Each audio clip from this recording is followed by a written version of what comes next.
Welcome to Today in Prophecy Daily News in 15 minutes or less. Well, let's roll. Obviously, we've had a very exciting couple of days here. So the UN Secretary General Antonio Guterres, we know who he is. He's the one that has said, hey, you know what? Jerusalem needs to be Jew-free. Remember that just last week? Well, Israel declares UN Secretary General Guterres persona non grata. I look at this and think, here's where the issues they have with him. It is that he refused to say anything is wrong with Iran. Everything, how can Iran do anything? I mean, you look at the guy, the UN, and he in particular are so anti-Israel. They won't condemn Iran for anything that they've done. It's just absolutely terrible. But the UN is just continuing to go down their anti-Semitic rants and their anti-Semitic paths in this case. Well, let's move on because this is a big deal. Ports strike, halting half the nation's ocean and shipping. What's up with this? So U.S. East Coast and Gulf Coast dock workers began their first large-scale strike in nearly 50 years yesterday, halting the flow of about half the country's ocean shipping after negotiations for a new labor contract broke down over wages. The strike blocks everything from food to automobile shipments across dozens of ports from Maine to Texas. A disruption, analysts warned, will cost the economy billions of dollars a day, threaten jobs, and potentially stoke inflation. Still, President Joe Biden's administration has indicated it will not use federal powers to end the strike, and on Tuesday pressured dock worker employees to bump up their contract offer to land a deal. So, you're looking at these different dynamics that are taking place. Then you throw in this strike on these docks on the East Coast and the Gulf, and you realize, hey, this could be very problematic, affecting much of the country. It'll even affect people on the West Coast. But you'll look at it and say, how long is this going to last? When's it going to be over? How much damage will be done? What's going to happen in store shelves? People are already panic buying. In fact, here on the West Coast, I'm not kidding you, yesterday, guess what was going on at some of the stores? Flashback almost 5 years. Guess what was missing from store shelves? Because people are already panic buying because of this strike. Guess what was missing? You guessed it, toilet paper. People are already panic buying and buying toilet paper. Listen, I know you're like me. You're looking back to 2020 going, I remember when that happened last time, and people would go, shouldn't you be buying food or other things that are necessary for survival? Why are people freaking out over toilet paper? I don't know. Hey, if any of you have the answer, send it to us so we know. But already, panic buying, let's hurry to the store, forget about the beans and rice and the things that we need to eat. Hey, buy some toilet paper. We really need more of it. I don't know. That should be on You Can't Make This Up. But it's happening. Okay, let's move on. In Shechem, 2 terrorists were eliminated. IDF soldier severely injured. 4 IDF soldiers were injured, one of them seriously, in a shootout with terrorists in Shechem. 2 terrorists eliminated, including a key figure in Judea, Samaria terror. 4 soldiers from the IDF's Devon unit were injured on Tuesday during a military operation in Shechem, which is in the Nablus area, by the way. One of the soldiers in serious condition. As part of the operation, soldiers from Kfar Brigade, guided by ISA intelligence, eliminated terrorist Abed Shaheen, who had advanced and carried out terror and shooting attacks on IDF forces in Judea and Samaria. Shaheen also worked to enlist additional terrorists to carry out attacks in the Shechem area. The forces confiscated the weapons which the terrorists had used. Listen, this is the concern that, you don't just have terrorists that are coming from Gaza with Hezbollah, Hamas, the Houthis, Iran. You have freedom fighters, they call themselves, from Iraq, they're terrorists. So you have these different areas where the terrorists are coming from. But a big area of concern has been right there in the areas of Judea and Samaria, Shechem being one of those areas. And here it is, the rise of terror there. So while the missiles were flying, there's a terror attack in the Tel Aviv Jaffa area. You also have this that was taking place in the area of Shechem. But let's move on, because it isn't just over there where we are facing this people who are just full of Jew hatred.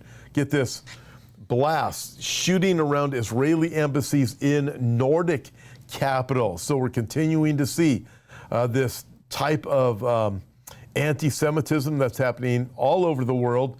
And then you look at this next article out of the Daily News. NYPD, New York Police Department, increases security at synagogues after Iranian missile attack on Israel.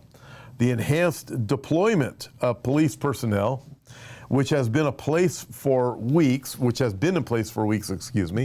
is set to extend through the high holy days, which will begin with Rosh Hashanah Wednesday and include October 7, the one-year anniversary of Hamas attack on Israel. We were already at a heightened alert, and we have already deployed counter-terror measures around the city, said an NYPD spokesman. City residents are expected to see more heavily armed Hercules teams of NYPD Emergency Service Unit and uniformed officers in marked police vehicles at Jewish institutions, synagogues, foreign consulates, and public places like Times Square and Central Park, the spokesman said.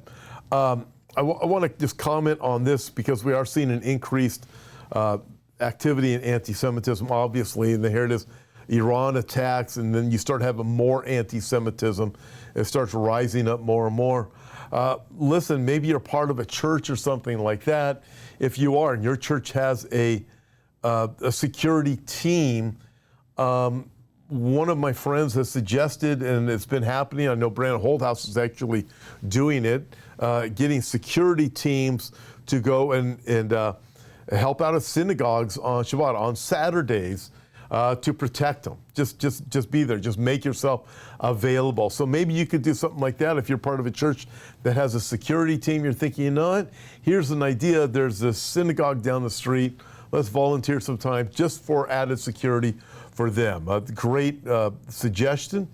Good idea. Go for it if you can. I'm sure the synagogue, they might turn you down, say, no, we don't need it.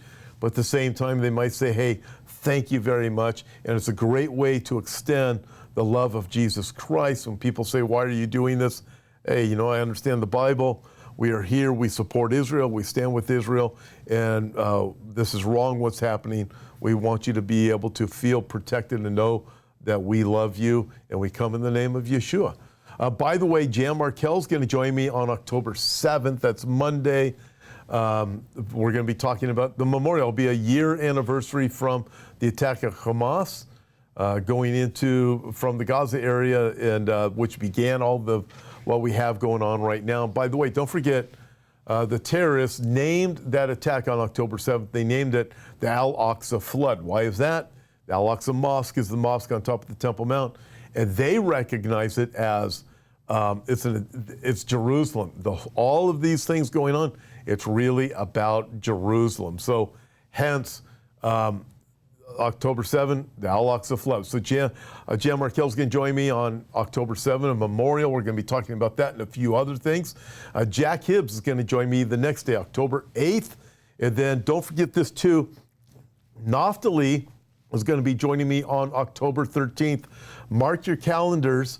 Sunday evening, 412 Church in Temecula Valley. Naftali will be joining me. Oh, by the way, tonight, 7 p.m. So join us there. Sunday night, 5 p.m., Naftali and myself. Believe me, it's going to be off the charts.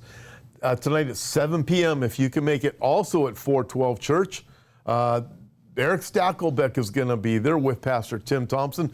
Both of them are speaking at the conference that we have coming up in November. So really great lineup of things that are happening there at 412 in Temecula. Check it out if you can get there. It's just a little while from now, 7 o'clock tonight. Eric Stackelbeck and Tim Thompson, both 412 Church in Temecula Valley if you're in the Southern California area. By the way, it will also be on YouTube. If you're out of the area, you can check it out at Our Watch YouTube channel. It's Our Watch YouTube channel. Check it out. All right. IDF confirms limited ground operation in Lebanon begins. IDF begins limited, localized, and targeted ground raids based on precise intelligence against Hezbollah terrorists, targets, and infrastructure in southern Lebanon. Yesterday, I had the opportunity, I was able to do an interview with Chaim Mailspin from the Aliyah Return Center, and he's right there on the front lines in Gaza. If you haven't checked out that video, the interview, I encourage you to. While we're talking, the red alert was going on. It was beginning, all of those things that we witnessed yesterday. As soon as we finished, I got the full understanding of exactly what was taking place. So that was yesterday when I had that opportunity to interview him. But he said after he's done there, he's there on the Gaza front right now with his unit, and he said that they're moving him next up to the north, going into Lebanon. He's going to be part of what's going on there. Listen, pray for them. Pray for him. Pray for them. These men and women that are part of the military that are doing this, are facing these terrorists, these wicked people. But the ground invasion began. And then, of course, we see all of the events regarding Iran. Okay, let's go back to yesterday. What happens? Iran launches their missiles. Netanyahu responds. Ruth Shiva reports to the attack. Iran made a big mistake and it will pay for it. Prime Minister Netanyahu in the cabinet, we will stand by the rule that we established. Whoever attacks us, we will attack him. This is true whether we fight, whenever we fight, or wherever we fight the axis of evil. Folks, I am thinking things are going to escalate rather significantly against Israel's enemies. What they're going to do to Iran, we'll find out soon enough. At the time they want to do it, when they want to do it, how they want to do it. Goodness, just look back over the last few weeks, the pagers and the walkie-talkies, and now what happened just yesterday. Listen, that was a miracle what happened on Tuesday. All of those missiles, and not one Israeli Jew was killed. The only person that was killed was this Arab that lived in Jericho by the blown up missile part from the Iranian missile that fell on him. And you look at this, go absolutely remarkable. No injuries. God is with Israel. He neither slumbers nor sleeps. He protects Israel. I imagine Michael the archangel is rather busy watching over Israel right now too, with all these different dynamics taking place. We know from the book of Daniel, Michael's the angel assigned to the nation of Israel and to the Jews in particular. So I just look at this and find we live in remarkable days. But what's going to happen when Israel responds? Because Israel is going to respond. Netanyahu has made it very clear. By the way, I do not think Israel would have responded in the way they have, in the way they needed to, if anybody else was leading Israel. I just don't think it would have happened. But it was necessary for Netanyahu. And if you look at the free world, even as Eric Stakelbeck has said, you look at the free world, is there any leader in the free world? Really, the only one that we really have is Netanyahu. You certainly can't say Biden. You can't say anybody from anywhere in Europe or Australia or anywhere, Canada. Justin Trudeau, you're kidding me? And then you look at Kamala Harris and you just look at this. Now, Netanyahu is the only leader. He's the one that's standing out. He's the one that is here for such a time as this, as Israel needs him. And listen, God is with them. God is giving them the victory. God is miraculously saving them. But Israel's going to hit Iran back. It's going to be decisive. Will it be Isaiah 17? Will it be Psalm 83? I don't know. But this is the direction it's going to go. And God is the protector of Israel. And I praise God for what he is doing. Listen, join me tomorrow. Also be here for You Can't Make This Up. And then also today in Prophecy again, 7 o'clock tonight, 412 Church in Temecula Valley. Eric Stakelbeck will be there in person along with Tim Thompson. Both of them are speaking at the conference coming up in November, the End of the World Conference. God bless you.